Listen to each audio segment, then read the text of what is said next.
Lieutenant Colonel J.S. Sodhi with us, Major Mohommed Shah also with us. Lieutenant Colonel Sodhi, such news, very common, unfortunate, but common when it comes to conventional warfare. Help us understand really, why do you think as a defense expert, or how rather has Ukraine been able to fend off Putin's offensive for so long? In the last bulletin as well, we were discussing how the mighty Russian army, many of us thought, had the capability to catapult really the Ukrainian army within a matter of days, but that really hasn't happened. Ukrainians haven't catapulted. The war is still going on. Is it the resilience of Ukrainians, or is it some sort of strategy of Russia? Actually, at the outset, I would like to say that in spite of me being an army man, I personally feel war is not a solution. Absolutely. Because in any war, only two categories of people suffer: the armed forces personnel and the common citizens. And this Russia-Ukraine war is no difficult. It is the people from both the sides of the armed forces dying and the common man suffering in Ukraine. Well, having said that, I would like to tell you that the very fact that, it is the 13th day of the war and the Ukraine has still held on, well, we have to give credence to Ukraine too, because Ukraine also has a professional army of 2 lakh strong. Now, any professional army during peacetime is trained to perform in war.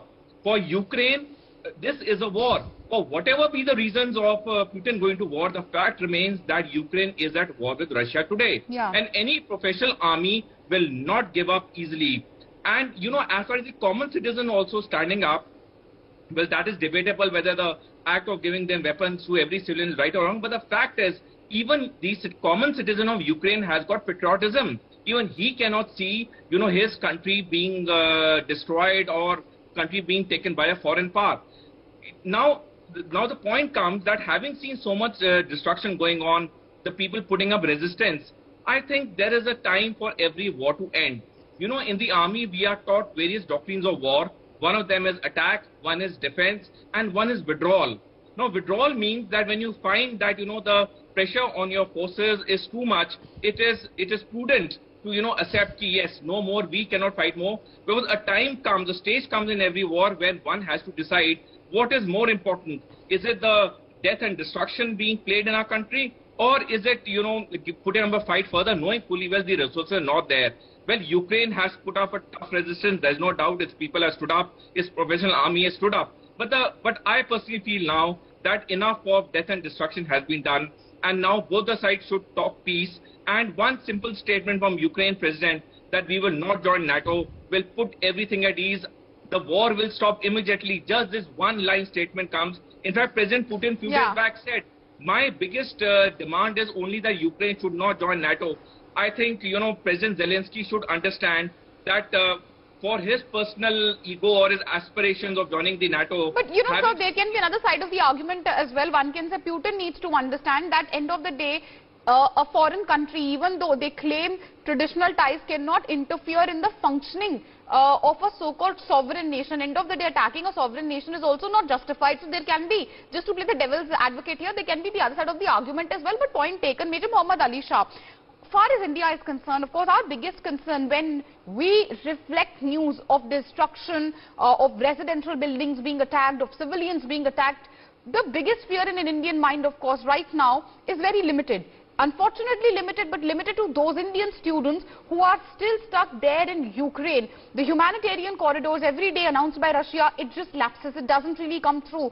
Given the situation really in difficult areas like Sumy and others, how do you see the evacuation process really taking forward from here on, sir? Oh, well, Meenakshi, you said it rightly that the fear in the Indian mind is limited. It's limited to the students which were initially 20,000, then 18,000, and then so far now 700 students stuck in Sumy.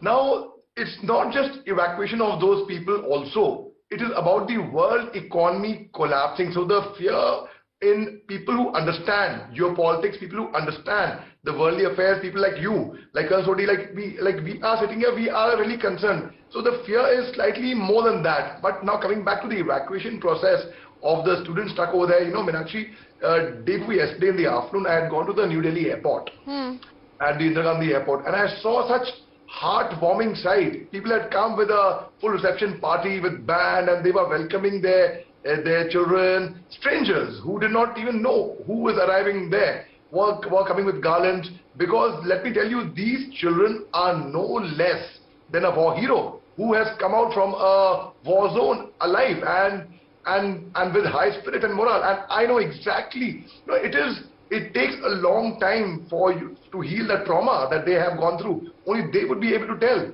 but they would not be telling. Many of them would be shy to tell the exact story, what happened. My father fought the 1971 war. I did not know for many, many years what he actually went through in the war. He never told us stories.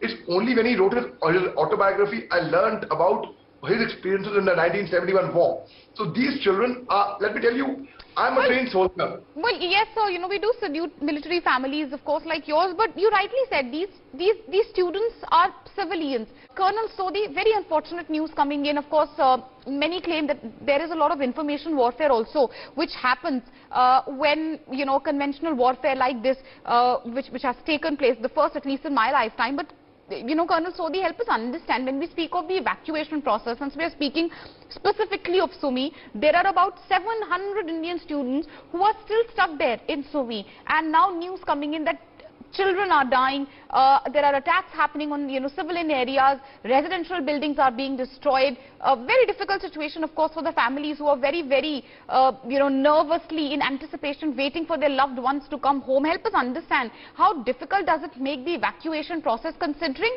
the latest news which is pouring in, and every second day the collapse of this so-called humanitarian corridor which is announced? Well, Meenakshi, really it is very heartbreaking to see that still 700 students are stuck up in Sumy, in spite of the best efforts by the government of India, by the Indian embassy in Ukraine. Still these students are not being evacuated. Well, the simple reason is because though Russia has agreed to open a humanitarian corridor, Ukraine is not playing up from the other side. Because Ukraine understands fully well that once the civilians are out of their main cities, Russia will bombard them and totally, destroy and capture them. This is the reason Ukraine is not, letting the people go out. But having said that, it is extremely very inhuman, I would say, on Ukraine's part to keep the civilians there for their own self-defense. No professional army will ever use any civilian as a human shield. Professional armies are taught to fight other professional armies. Professional armies are not supposed to keep any civilian as a human shield. I think, it is very heartbreaking to see so many students still stuck up there. I can understand what their families would be undergoing. It is a very harrowing experience. Yeah. Major Shah, really help us understand how these evacuation processes takes place, and considering that the Russian embassy is again and again, emphasizing on how it's providing humanitarian corridor, how long do you think it will take for our Indian government to bring all our, students who are stuck there home safely? Because at the end of the day, we want them to be repatriated at the earliest. Oh, well, Meenakshi, whenever one is in a war zone, one really cannot really make predictions. One cannot really say. Things may not, if you have the plan to evacuate from a certain route, and what if there is a contingency that arrives suddenly at a plan when there is something unforeseen that arrives. So you have to take a contingency planning on that, and plan B works. So yes, they are always a plan A, plan B, and then there are different backup plans. So it is very, very complex. And the aim is not to leave anyone behind. When we had learned one thing in the army, that it is better. I've seen active counterinsurgency operations in Jammu, Kashmir and Northeast, like very active ones, especially with the Assam Rifles in the Northeast. So now let me tell you, whenever we were under fire, our ground rule was very plain and simple. If an insurgent has to escape, let him escape. Not a single soldier is going to be will be casualty. There was a line which I used in a movie also. I acted in a movie called Heather, which we won financial award. I said, no militant dead or alive is worth my soldier's life. It was a real life, the real life line that I said. Now when we do these evacuation operations, how long will it take? Well, it should be very soon. I can only say it would be very soon. Now it would be, it would not be very pragmatic on my part to say it will take a month. Well, absolutely. Concern. Colonel Sodhi, be it Operation Vande Bharat, be it Operation Rahat, be it Operation Ganga, India has time and again proved its grit when it comes back to saving our own. I'm sure that those who are still stuck, in various pockets of Ukraine will be evacuated at the earliest. But help us understand, why do these humanitarian corridors, which are being declared every day, continue to fail? And Is there anything the Indian government can do, to ensure that we take the maximum advantage of whatever little window we get from these humanitarian corridors which are provided, or is it, is it such a volatile ground situation that there is not much which the Indian side can do till a student, of course, reaches a safe point? Meenakshi, the Indian government is doing the best it can. It is performing beyond its call of duty, because in a battle zone, when the bullets and the missiles are flying around, it cannot distinguish to whom it is hitting. Now the Indian government is doing, every bit it has, and that is why thousands have been evacuated. Well, those people who are still stuck up, I will give them just two small pieces of advice. One is have faith in yourself. The other is have faith in the Indian government. The Indian government is fully seized of the problem that the stranded students are still suffering in Ukraine. And it is pulling out all its stops to do. It is talking regularly to the Ukrainian government, to the Russian government. Even our Honorable Prime Minister has spoken to the Russian president, to the Ukrainian president. So it will happen. Every Indian will be evacuated. Our past history has shown we have not left anyone, be it in Kuwait, Yemen, we have not left any Indian stranded there. It will happen here too. But yes, these times are totally different. This is active war.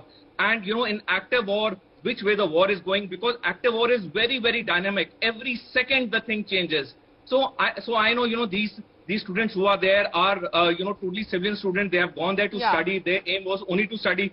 So yes, I can understand. Being a fully trained person, I can say when the first bullet is fired in the counter-insurgency areas, something in a trained soldier also, changes. So I can imagine the plight they are facing, the plight their family. Absolutely. Major Mohommed Shah, before we slip into a short commercial break, I'd like to take one question from you, sir. Energy crisis, gas crisis, oil crisis, the whole world must have anticipated that. End of the day, we all know how heavily dependent Europe is on Russia. Right now, of course, it's Ukraine claiming that they are facing energy issues, which was again anticipated if two countries go to war. Would you say that the Western world, the European countries, even Ukraine, Zelensky, who was so close to them, failed really to identify the consequences of the war? Why is it that they've not been able to reduce their dependence on Russia at all? Because end of the day, after Crimea, they all must have thought of this eventuality, at least in the realm of a possibility. No, Meenakshi, I don't think that they failed to identify that this crisis would occur. I mean, I'm sure they were well aware of it, and they tried to take the best measure that they could in the limitation that they had. But at the same time, it's not easy to prepare yourself. Like, say, for example, oil. Oil is a very natural resource. It's either here or it's not here. Like the Gulf War in the 90s was fought over oil so that time where the oil reserves were. So I really do not think so. Now at the same time, yes, the whole world is going to buy the consequences of this, and they all knew, people who are going in for a war, they knew very well as to what the consequences are going to be. Karl Marx had once said, if you want peace, you should prepare for peace as hard as you would prepare for war. So now, I'll just give me 30 seconds to complete this, Meenakshi. Okay. I will tell you, when we talk about oil, India did not vote in the UN fine for against Russia. China did not vote. UAE also did not vote, interestingly. Now, why UAE did not vote? I will tell you. See, we are talking about oil. They work in tandem with Russia as well. So one reason was oil, and the second reason was, if you think logically, Russia is friends with China. Russia is friends with Turkey. Turkey is a NATO partner as well. Turkey is friends with Yemen, and there are a lot of rebels in Yemen.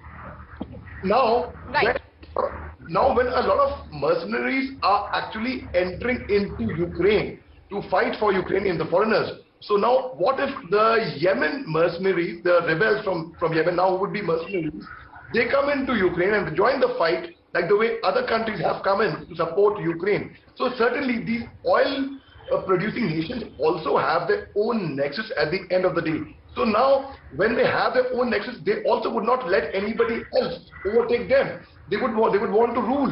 That we are the oil suppliers, we would like to remain in power. So yes, everyone else read the writing, they all knew what is in store, but there was nothing much that one could do about it.